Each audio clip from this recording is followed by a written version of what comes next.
Good evening. My name is Guy Gronquist, and I am the board chair of the Museum of New Mexico Foundation. On behalf of my fellow trustees, I want to welcome you, our members, to this latest edition of our Conversation with the Curators series. Tonight, we are joining New Mexico History Museum curators Alicia Romero and Hannah Abelbeck as they lead us through a virtual tour of the current exhibition, Looking Back, Reflecting on Collections. Here's a spoiler alert. The New Mexico History Museum reopened to the public today. I visited this exhibition this morning and urge those of you who are able and wanting to go to use this evening's presentation in order to plan your own visit. Also, please keep in mind that our historic sites will again reopen to the public on Saturday. Alicia and Hannah will consider this evening how the museum acquires its collections, where everything is stored, and how these things are maintained. They will also answer the question, why does the New Mexico History Museum have objects and photographs from faraway places? Looking Back, Reflecting on Collections delves into our museum's collecting history since the late 19th century. The virtual exhibition will allow you to view the more than 300 intriguing photographs, documents, and objects from the New Mexico History Museum's collections, explore the backstories, and reflect on challenges of maintaining thousands of objects and millions of photographs. There will be a live Q&A after the presentation, so please feel free to submit your questions anytime during the program using the Q&A button on your screen. I hope you enjoyed tonight's conversation, and as always, I thank you for your wonderful support of the Foundation and our state museum system. It is now my great pleasure to introduce the Executive Director of the New Mexico History Museum, Billy Garrett. Billy joined the museum following a distinguished career with the National Park Service. A Las Cruces native, following his retirement from the Park Service, Billy served 2 terms as a Doña Ana County Commissioner. Billy. Thanks, Guy, and welcome everyone. What a great turnout. Looks like we've got over 170 people joining us and growing. We really appreciate the opportunity to talk with you about history, more specifically tonight, the history of collections at the New Mexico History Museum.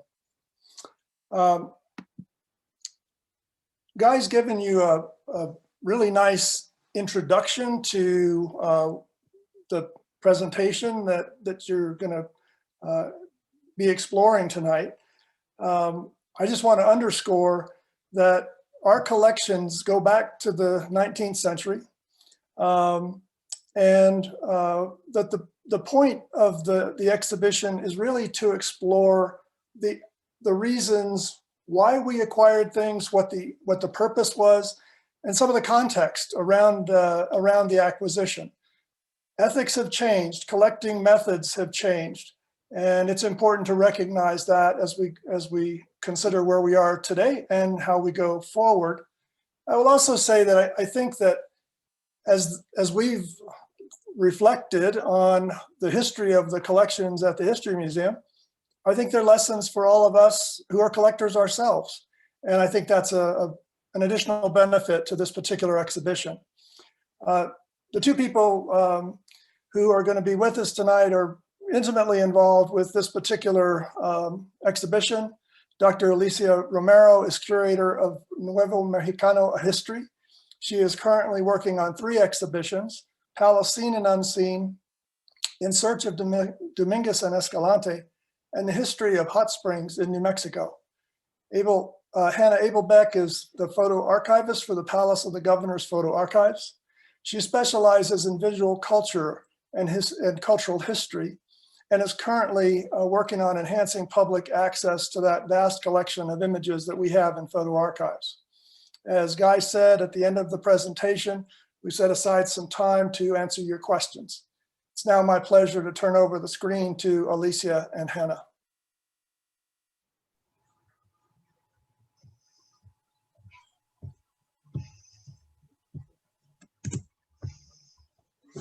Hi.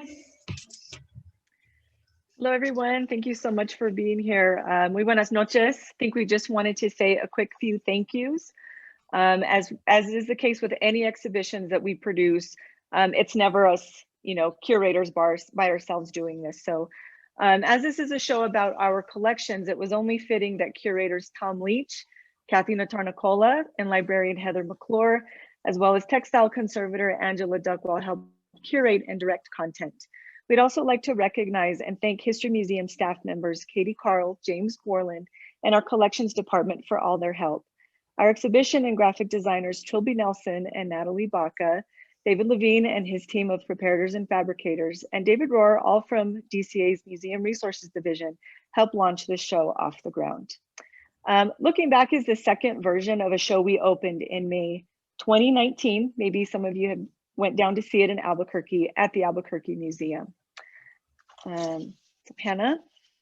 Yeah.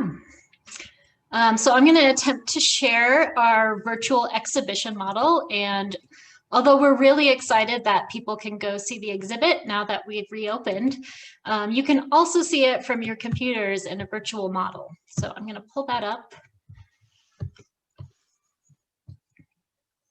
Can you see it? Yeah, great.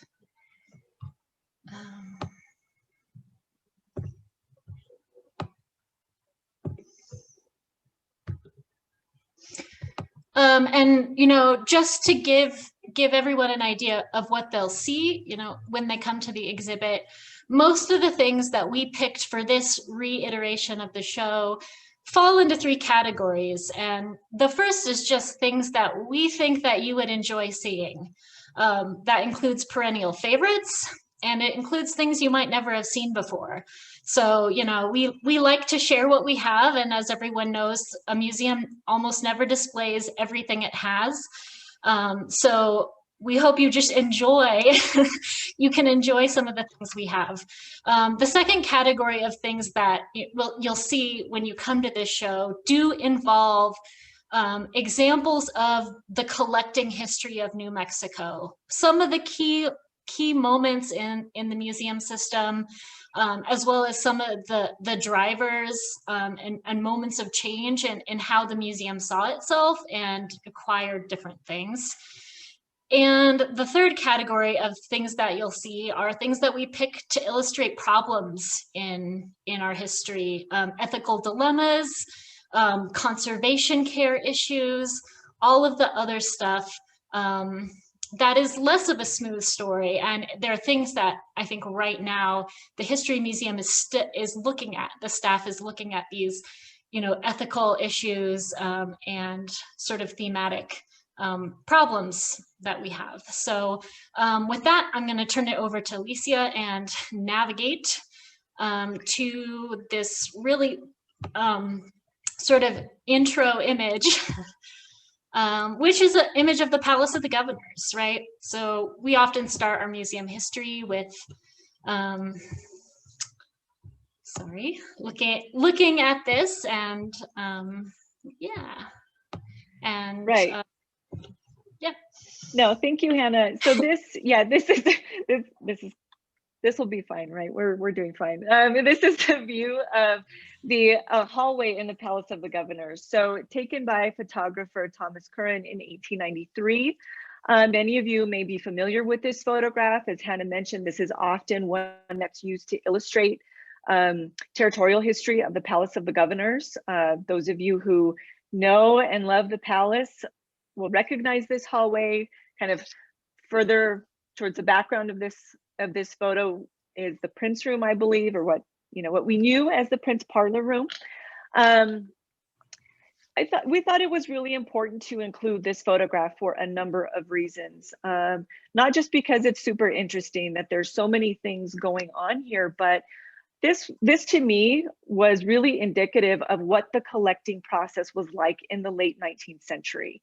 Now, as we know, Territorial Governor Bradford Prince was also president of the Historical Society of New Mexico for a bit.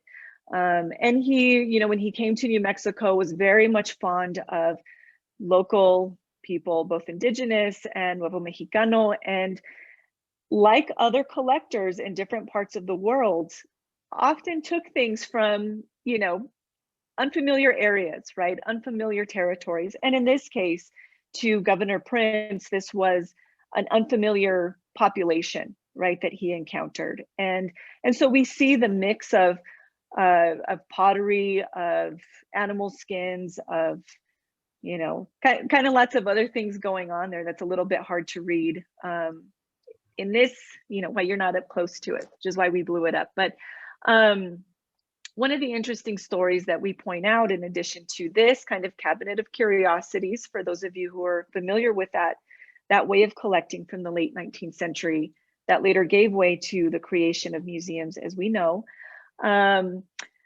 Governor Prince fancied himself on collecting anything and everything, you know, that was reflective of Native American people, of Hispanic people in the area. And one of the things that he did, and Hannah, I don't know if you can pull up that photo. I have it and I can try to pull it up, but I can stop share to let you do it. Okay, so we'll try. So bear with us, everybody.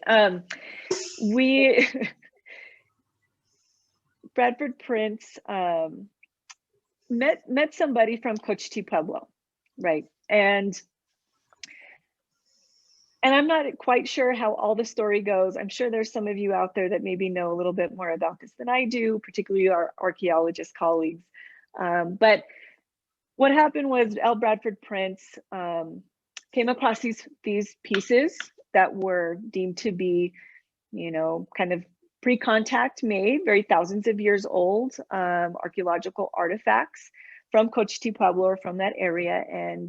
And he bought some, and his friends bought some, and they were, you know, elated with the fact that they had something tangible to hold on to. You know, that was a piece of this Native American history that seemed to be, you know, quote unquote, like the vanishing Indian trope, right? That seemed to be going away at a rapid pace. But interestingly enough, these pieces were made at the time in which Bradford Prince purchased them. So this story to me is really important and really reflective of the agency of Pueblo people of that time, right? Kind of knowing that there was a market that was being created, there was interest in what they had to offer, and they met that need. You know, they met that market and that demand. These were later deemed to be fakes, which I think also raises some questions as to who determines what is fake and what is authentic. You know, were they fake because they were made just recently, or, you know, are they authentic because they were made from people from Cochiti Pueblo?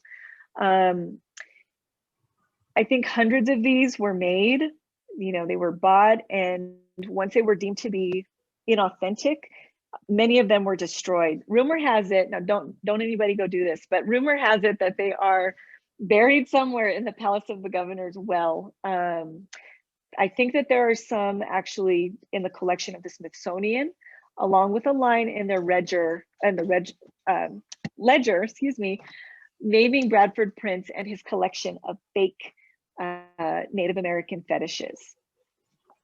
So that's kind of the little story behind that, and I will let Hannah share.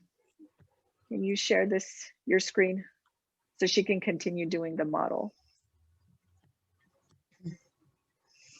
Yeah, so you know, a lot of what is in the exhibit, you know, to me, they're all like wormholes. The longer you look at one of the objects or one of the photographs, the more stories you can see in them. So, you know, given the time that we can spend here, we are not going to be able to tell all of the stories in the exhibit, but we just want to give you a little taste of what's going on. And, you know, the next section that we're going to talk about focuses on photography.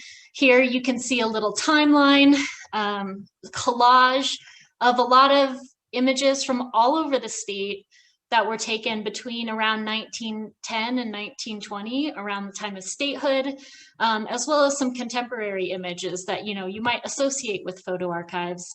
But we really want to maybe dive a little deeper into one of the pieces in this portrait section. And let me see if I can get the camera to angle at it. So this piece we want to show you, and yeah, at the center is a portrait of Governor Lara Zolo. And if the name is not familiar to you, you may have heard of him recently because he was the governor who ran during the 1918 influenza and was the first governor after, and so he started the health department. He also happened to be governor during the time the women's voting rights amendment was presented. And so he was a really interesting figure. You know, he was brought to the United States by... Born in Mexico, right? Born in Mexico, was brought to the United States by Salt Point, and he was going to be a priest. I mean, I think he was a kid when he was brought to the U.S., and he ended up graduating from St. Michael's College in Santa Fe. And instead of becoming a priest, as had been the intention, he became first a teacher and then a lawyer and then a politician. And his real contribution to New Mexico history was around rights for Spanish-speaking people in New Mexico. He noticed what was happening in the Reconstruction South. He noticed how Spanish-speaking people were being treated in Texas and Arizona. And his own political party refused to send Spanish speakers to the New Mexico Constitutional Convention. So he switched parties and played a major role in organizing and advocating for the rights of Spanish language residents of New Mexico. You know, I've talked about his political career, but you know, this piece that we're showing you is an intensely personal piece. This is a family piece, and it's really interesting to think about it because it shows him and his father and some of his children and his two wives, one who had died. Yeah, not at the same time.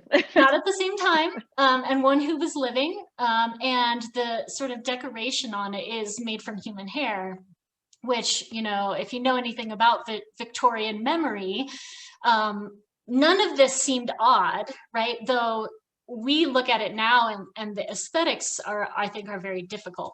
So I think, you know, what's interesting about this, you know, piece is also to use it to think about memory and objects and photography and, you know, that sense of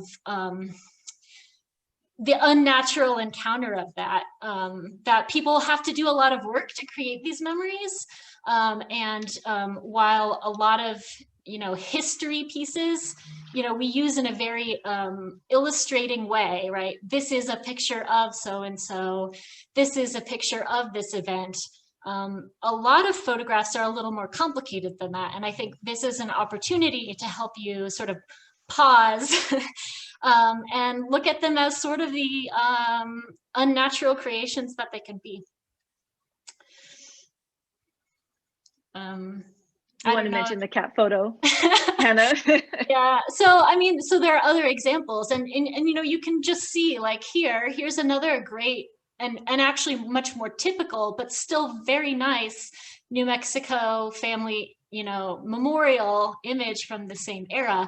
But this one is just so much more elaborate. Let's see if we can see the cat photo. Can we see it? I don't think we can see the cat photo, but if you, yeah, you're going to have to kind of manipulate it a little bit. You'll have to go to the exhibit to see it, but yeah. We do have this pair of images, and this is an example of one that where you can see people really doing something right to the photo, in this case there's an original, and then there's one that was altered at some point in the past, and a girl, you know, glued a cat head on, maybe onto herself, or someone glued a cat head onto the face of one of the people in this image. And you know, things like that, those touches from the past also can make you not think about the accepted narrative, but all of the ranges of possibility that occur in the past and that can occur with photography. I think we'll move on, but I just want to point out the photo archives does have a very significant international photo history collection. It was curated, the department was curated for 30 years by Richard Rudisil, who is a major photo historian. And people are surprised to see all of these things in our collection. But if you enjoy photography, this is a great thing to check out. And Ed Ranney also made significant contributions to the curation of that section. And we also have a little vignette that involves the work of contemporary photographers that you may recognize. And I just want to draw your attention, to some more recent documentary work that we have. The 4 pieces on the left are a documentary project by Carlin Tapp that focuses on environmental issues in the Four Corners region, and especially some of the Native activists and activism around environmental issues in the Four Corners. And this is a really nice, on the right, a nice color set by a Las Cruces photographer that focuses on childhood. And, both of these are also examples of the sort of thing that you will find in photo archives and that we're really excited about. We're really excited about these kind of engaged documentary projects. I'm gonna walk you over through the Collecting the West section and into this room that focuses on Latin American colonization. Do you want me to look at anything in particular, Alicia? Yeah, if you wouldn't mind focusing on the general, the Nussbaum photograph. Yes. Yeah, and it should pop up.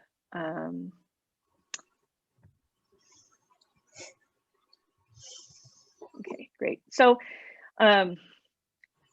in delving into the history of our collections, I think for me, one of the more jarring stories, although it really isn't surprising, I think, in the long run, and as I delve deeper into this kind of wormhole, was to really look at the relationship between the early museum founders,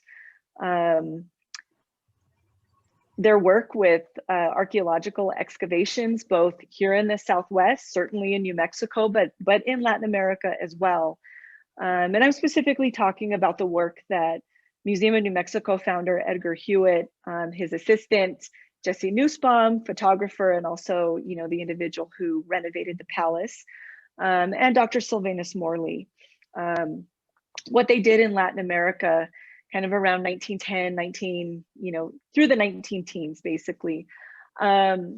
This photograph, when Hannah pointed it out to me, because I hadn't seen this, and of course, with over 1 million photographs, I don't know if anybody but Hannah knows what's in there, but I certainly didn't know that this image existed. And when I saw this was one of the more really difficult images, especially because I knew what happened later. So the full title of this piece is called The General's Uniform, right? Jesse Nussbaum on the left, giving the salute, and United Fruit Company employee dressed up in Guatemalan military uniforms taken in Guatemala City, Guatemala in 1910. For those of you that know, US interests in Latin America at this time, certainly following the 1898 war with Spain, for the seizure of Cuba, of Puerto Rico, of the Philippines. This is the inevitable next step as to what happens with the United States in Latin American affairs. So at this time the photo was taken, the American-owned and operated company, the United Fruit Company, had been in Central America for already about nearly 10 years.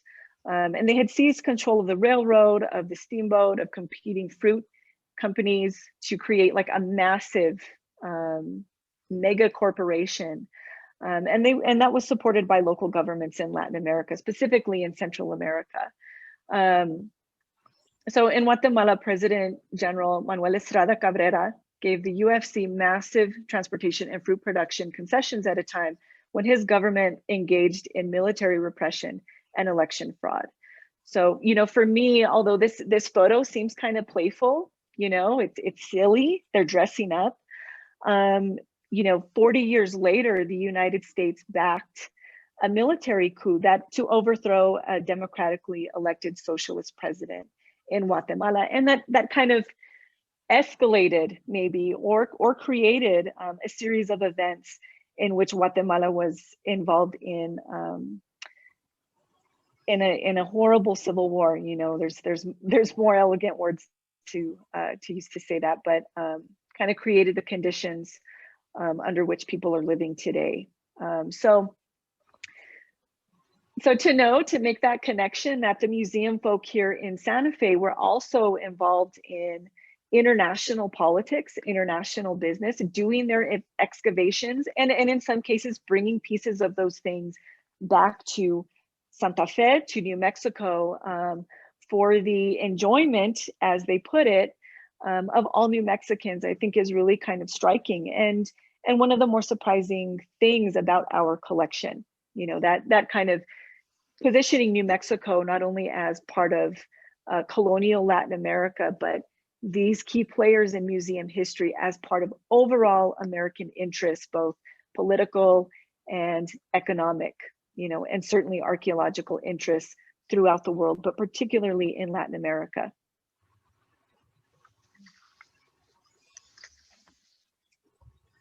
And I think, you know, as we were working on this exhibit and talking about all the things in our collections, not only between the two of us, but across the staff, it was surprising, you know, how many unappreciated connections there were between different pieces of history, between different types of objects, and between different stories. And it's exciting to see some objects in new juxtapositions, because it really created our ability to tell new stories and to explore some of the ones that we don't talk about as often. And you know, most people are more familiar with Jesse Nussbaum's, you know, images of the excavations, and you know, there's some beautiful colored ones on exhibit too. I'm gonna talk for a second about this little photograph in the corner. In part because as I was looking at it, I realized that, you know, we talked about Lara Zolo. George Curry is another New Mexico governor, and they're basically the same age, and we seldom talk about them together, but you know, their political careers were happening at the same time. And Curry's life story is pretty interesting. I mean, he was born in Louisiana. At the end of the Civil War, his father, you know, owned a plantation and was a Klan member, but then was murdered. And all of a sudden, he and his family end up going west. And, you know, he enters New Mexico, you know, not during the Lincoln County Wars, but while Billy the Kid's still alive. He gets involved in the Colfax County Wars. And he joins the Rough Riders, right, which is how this image came about. And you know, his military connections and political connections allowed him to become the state governor of states in the Philippines. And this image that, you know, I've never seen talked about really anywhere else, is from that moment. And I think something like this really connects New Mexico stories to broader stories.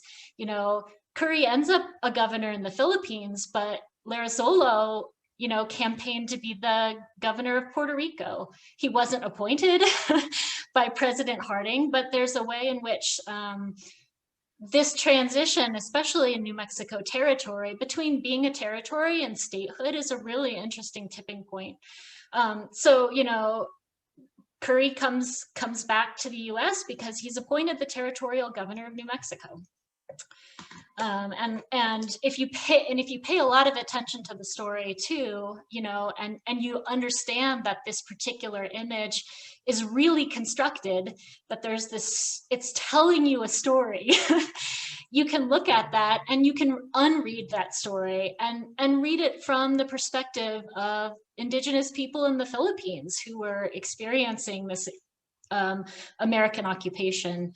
And although we are more, you know, familiar with the other sort of images that we selected for this section involving the American West, involving 19th century landscape photography and portraits of Native people, which are very closely intertwined.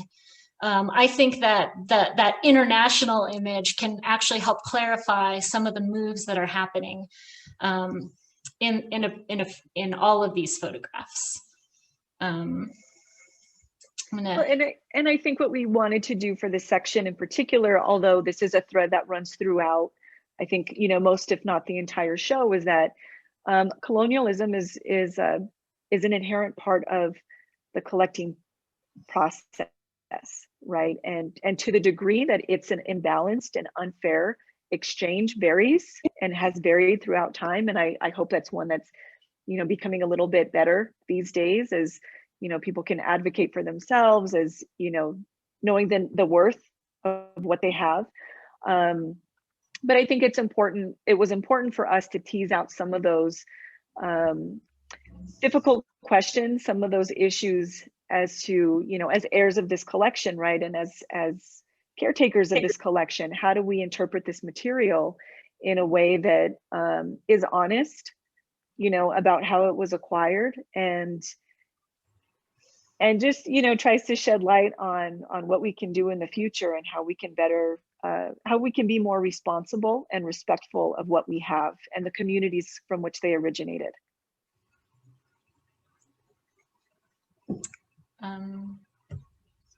I'm just gonna sort of walk you through this exhibit and point out there's a little vignette about William Henry Jackson, and if anyone knows more about this story, please let me know. I thought that William Henry Jackson was made an honorary member of the New Mexico Historical Society, maybe because he had donated a set of images. And I have not been able to figure out which images those might be. Richard thought it might be this particular album right here, which was disbound before 1970 and the images removed.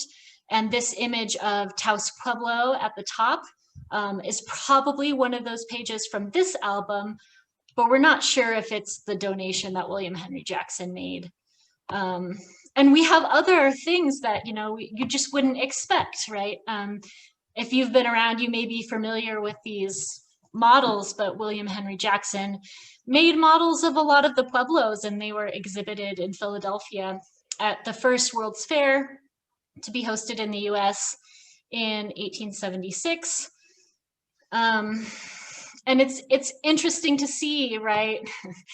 To see this artifact, you know, still around, and to think about what that means, and what it means to make a model of Taos Pueblo, and what it means to take it to Philadelphia, and what it means to look at it today.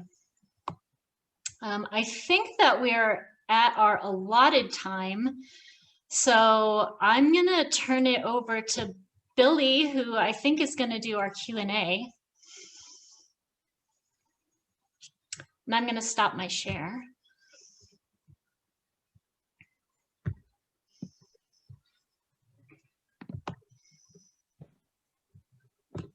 Great.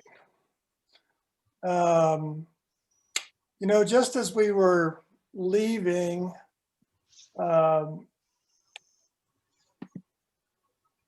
the virtual tour, there was an image of the hearse. You want to just take a minute or two to just talk a little bit about why you included that? Yes, so this section this really talks about the care of our collections, right? And some of the challenges that we face. And there are issues in our collections, whether it's from the object collections, photo archives, the library. We're a small staff, I think, in some ways, and we rely heavily on our very talented conservators to help us treat these pieces so that they can be put on exhibit, so they can, you know, have a longer life. But these two vehicles in particular, we thought needed some showtime, and we wanted to draw attention to the fact that we have something like this in our collection.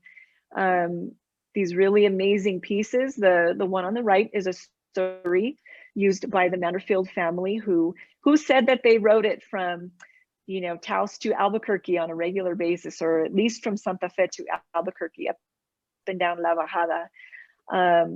And on the left is a hearse from the Santa Rita mine area in southwestern New Mexico, turn of the century.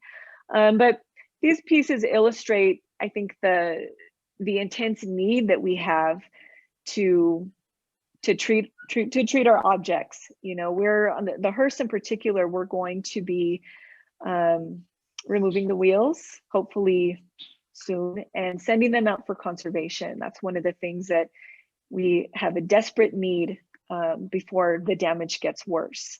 So, you know, I don't know too many museums that put this kind of thing out there, but there's a lot of work that goes into caring for these collections. And these are just a few examples of some of the ones that need our attention. Very good, thank you. I thought people would be interested in having a little more background on why those were included. Let me just say, we're going to be using the chat. If any of you have questions, you can put it in the chat, and I'll look for those questions. I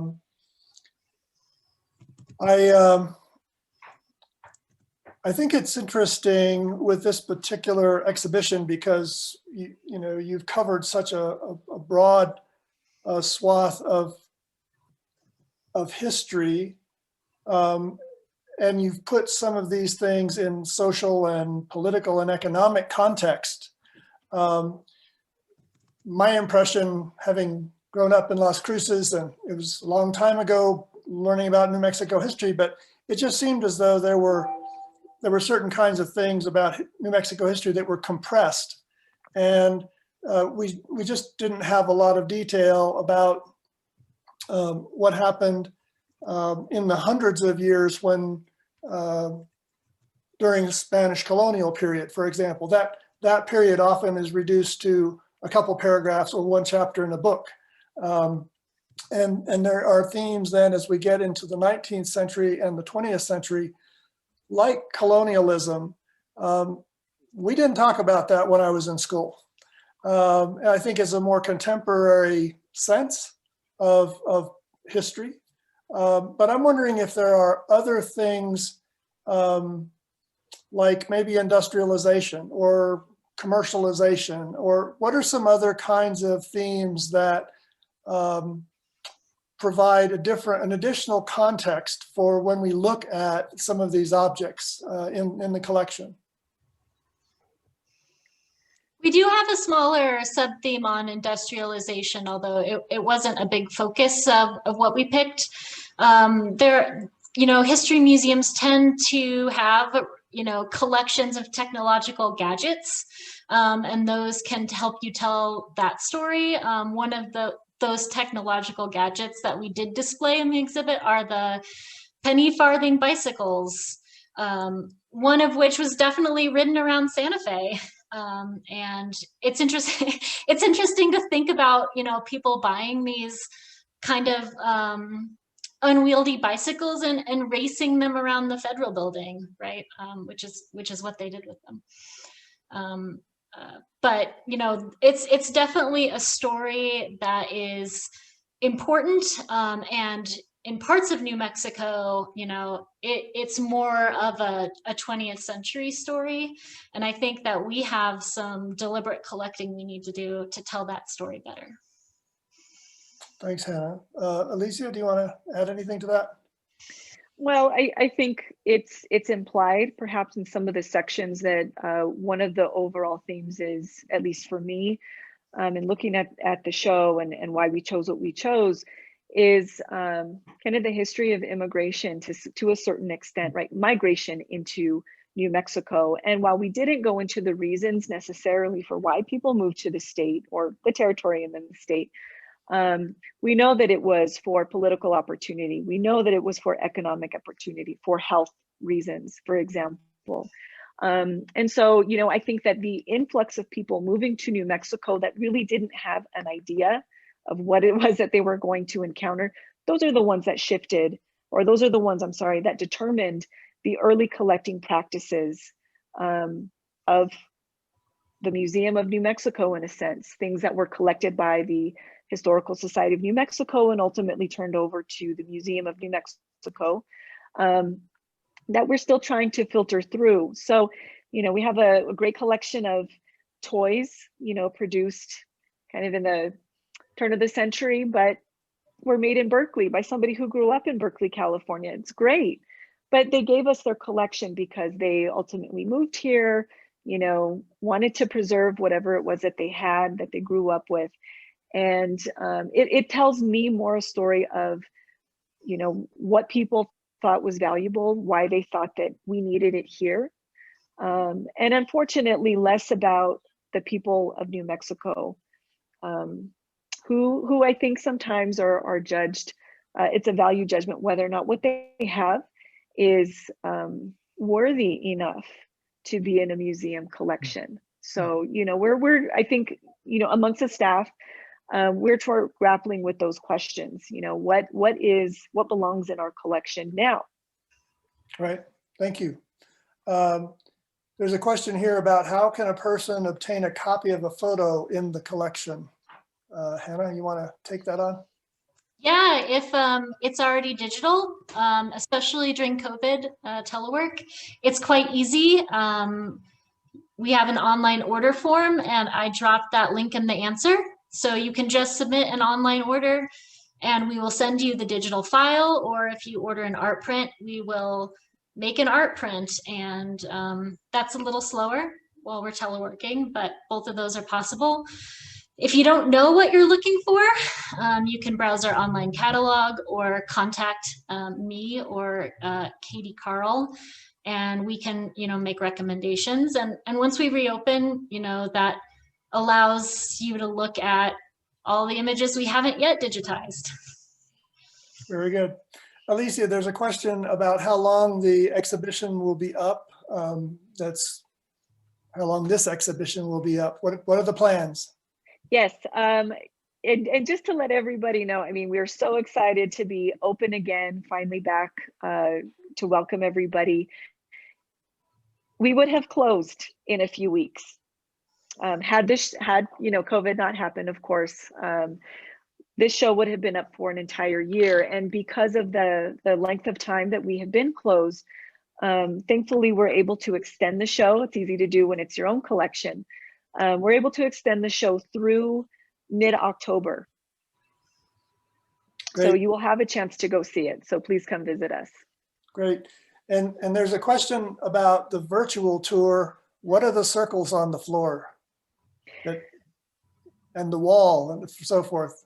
I think the circles on the floor don't really, they don't have any information. I think those are just grounding points, but the ones that are on the walls near any kind of object or a photograph or perhaps a label, those are tags that you can hover over and you can pop out and in some cases see the image better, either of a photograph or of an object, but you're able to read any of the text panels and the object labels. So it's really difficult to zoom in from the model without those tags. So that helps everybody be able to read it.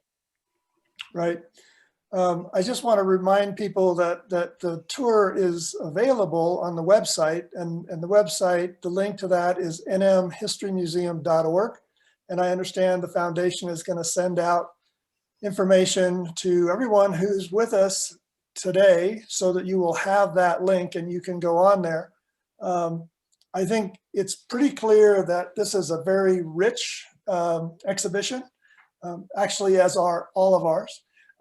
And it's the kind of thing that you can prep by going through the tour on your own time, doing some watching the virtual tour, and then go in and really experience things in person. Or you can go in and see something and think about it and might want to revisit it, and there's another resource for you when you get home. So we think that the idea of being able to both come in to the museum and experience the exhibitions, and also to prepare for or follow up with our virtual information is an important new dimension that we're offering through our website.